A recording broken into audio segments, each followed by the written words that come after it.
Good day, kings and queens. Welcome to another video. It's your boy here, back with another one.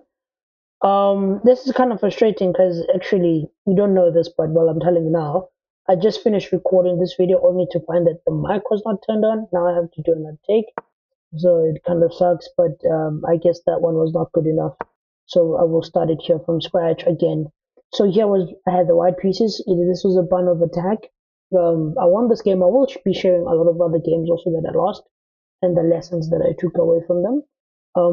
Here I had the white pieces, e4, c6. This is the Karokan defense, popularized by none other than Gotham Chess, who plays it exclusively. Shout out to Levy. D5, right? And I played the exchange, French as well as the exchange Karokan. Like I'm boring like that.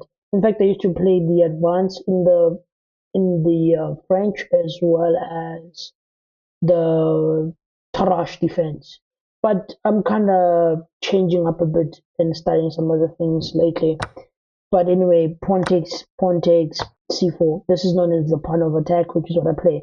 Now here my opponent played bishop f5, which obviously um, is a bad move, as you can tell by the game review. And for a couple of reasons, which you also see in the game. Normally, the line here goes knight f6. In fact, you usually start with, think of the, it doesn't really matter actually because you do this whole mirror thing. So here, this is the critical position because he must go knight c6. And you want to delay pushing c6, although back in the day, people would push c6 anyway. And it will leave this bishop here, right, immediately before knight c6. But after knight c6, you keep the flexibility of pushing the bishop, of placing the bishop, sorry, here on f5 or here on g4. And here, if white goes like knight f3, you just play bishop g4, no questions asked. Same time, right? There are lines where there's h and then there's g4, and then there's this bishop g2 and then your castle. Sometimes you just let the pin linger on and you take where white has like double pawn structures like that. There are positions that are playable that it's a draw according to the engine.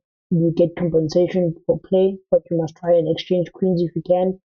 It's very messy, but a lot of grandmaster games, I won't go into that you can look at for that. But like let's say for example knight f3, bishop g4, bishop g5 is something you can play, and immediately also after knight f6, if you want to delay knight f3, which you should, in my opinion, bishop g5 works just as well. Just play bishop g5 instead. And then if d takes and then bishop takes, I mean, this is nice, right? But you'll probably end up in some classical isolated pawn position. Usually, black would opt for sectors like b6, bishop b7, with rook here, with the pawn here, the knight goes there, the bishop comes there, yeah, but here the engine says look just h6. If you go here, it's fine. Then he plays e6, but bishop e3 is best. But this is what you'd probably have to contend with: knight g4, and decide if you want to lose your bishop for it, or just play bishop. Sorry, just play bishop. Can throw arrows in the evening. Play bishop f4 instead. It's very interesting. But I would definitely go here for bishop h4. It just makes sense because you're playing in the true spirit of the isolated pawn, right? Queen takes d4 here, seeing that correctly. Queen takes, knight takes, then maybe like what? You can long castle if you want, but I probably wouldn't play that. I'll probably play something like just rook to d1. I think that would be more something I would play. Yeah, but then that allows knight check, and then if you move out, knight goes there. Maybe not so good. But you get the point, right? Bishop f5 is not the way to play the position. Here, this is a good move. I could have gone queen b3 immediately, but after knight c6, I did go queen b3 immediately because anytime the bishop vacates the c8 square, you have to look at this. And now it's looking very juicy for me, right? Because if takes, well, I cannot just take and ignore because the knight just jumps there, but this pawn is going to be free. Basically, he's blundering a pawn by playing like this. Knight b d7, pawn takes, win a pawn, knight b6. He had to play e5 here, the engine says, because you want to get breathing room and develop quickly in castle. Because, I mean, after e5, if I take en passant, and then, so for example, let me just demonstrate this quickly. If e5, you must take d capture z5, right? En passant. It doesn't make sense not to take input. I'm just kidding. It's not forced. But this works. In fact, this is better because the pawn is already here and not here. Because if I take en passant, it's bad. Why? Takes with a tempo, and this pawn is backwards as well, and this square doesn't have time to be. Well, I suppose I could just push now. But this is losing for. It says this is losing for black for whatever reason. I mean, it's -1, but quite interesting, right? So this is best, and then after knight takes, this is still hanging. Bishop b5 is still coming. Yeah, and I would have been good, but knight b6, bishop b5 is what I played. Great move. Bishop d7 covers, best move. And then here I was just able to relax, just play knight f3 like he going about your business. And there is this idea where he can play g6 and bishop g7. For example, if takes, queen takes b5 check. After queen covers, you go back on queen b3. After a6, you jump in with the pawn with the knight on e5. This is one of the ancient lines, which is quite interesting. In fact, this queen retreat is quite smart because the knight is not in c6-1, and there is no this queen b6, and we have sort of this exchange going on here, which is funny because it happened in game 3 now of the World Chess Championship between Ding and Mukesh. But yeah, just retreating because now the queen is already here and the knight is sort of also misplaced on b6. Very fascinating idea.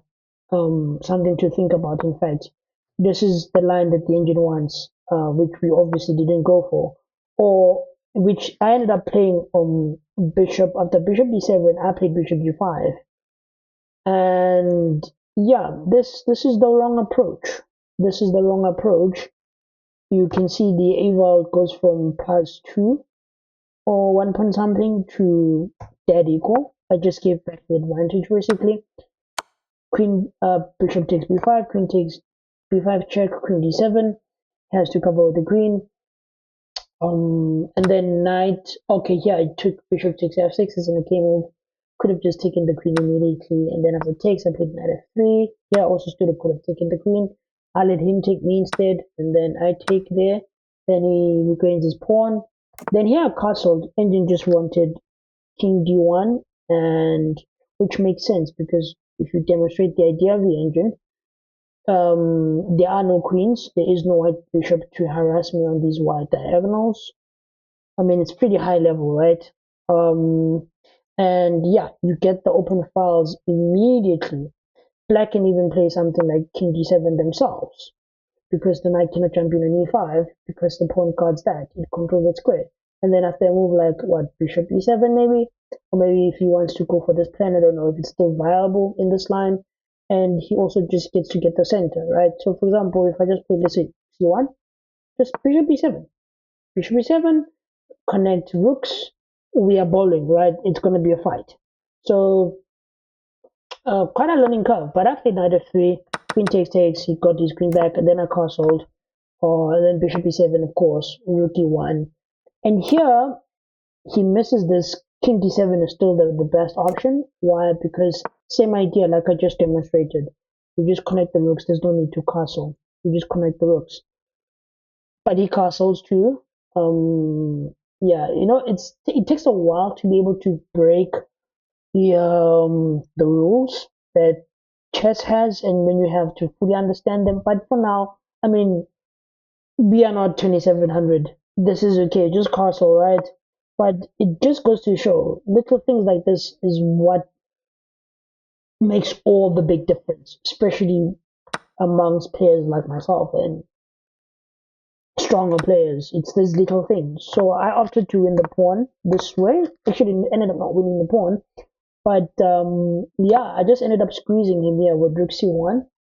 Good move, like the rook cannot come to c8. This pawn controls the movement of the knight nicely. And here he played a very good move, a5.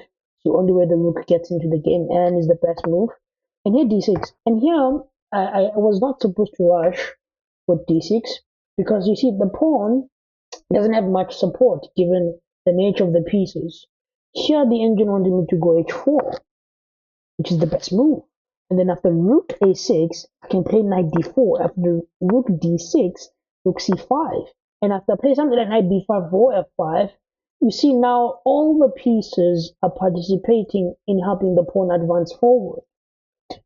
But by doing this, d6, well, my friend, who's really going to support the pawn? As you can see, the evil bar just dropped one, rook a6, good move, and then I still went d6, which is very wrong. And now he has moved like knight e6 to protect, but then he played the best move, rook d6, which is good because now my rook cannot come into d1 to be behind the pawn. That's why his rook is there. So I played rook c8, best move. Not worried about bank rank. Also, that's the idea behind h4, is that you get rid of all your bank rank problems. For example, in this position, you already solve the bank rank problems and you free the knight from moving anytime, which is a very high level, well, stockfishy idea, but I guess it's findable for stronger human beings and not idiots like myself. Rook c8, rook d1 check, and knight e1 is the only way. You don't want to block with the rook because then the pawn falls here on d7. Knight e6. Then yeah, I just decided to bail out because there was nothing else. I was mad about the way I played. The pawn it doesn't matter. It's just gonna die a slow and painful death. Knight takes its double attack on the pawn. So I just went on ahead and I promoted because why not? Takes, I win the pawn now. And after rook d1, king f1. Here I was like, okay, let's try to win this endgame. It's holdable. Um, but it's also tricky. And I was like, okay, I might try to catch him here. G6 was the best move because he needs to create room for the king to march out, right? And so here, king b3 I thought was reasonable. The engine also, actually, this was an oversight. Rook b5, just attack the pawn immediately. Why not? And then maybe after move like rook b1, maybe p3. I don't know. But yeah, I played king d1, then he played rook d5, good move. Then I played knight c4, knight e6, I mean knight d3, knight e6. And here I played a4, which is an inaccuracy. And you're wondering, you're probably seeing the configuration of the pieces. It's a draw because my king is so far close. And it ended up happening in the game when he played the tactic, and you will see shortly. After king g7, which, to be honest, if he had played king f8 and I still played here, I would have been losing. But this is the wrong direction because now the king is further away from these pawns. And now I played king d6. I was still baiting him in the idea. And he took the bite. Rook takes d6, best move, check. King takes, best move. Knight c5, check, best move. King c4, best move. Knight takes b7, king b5, best move. And here again, a very critical moment. The only winning move or that equalizes the game and puts back at zero is this move king f8. Because like I said, even though I win these pawns, the king needs to come to support the knight so that if he does so happen to sack, it's fine, it's not that bad, and he can hold me off here. And this is basically a 3-3 because this one is doubled, but it'll be hard to make progress.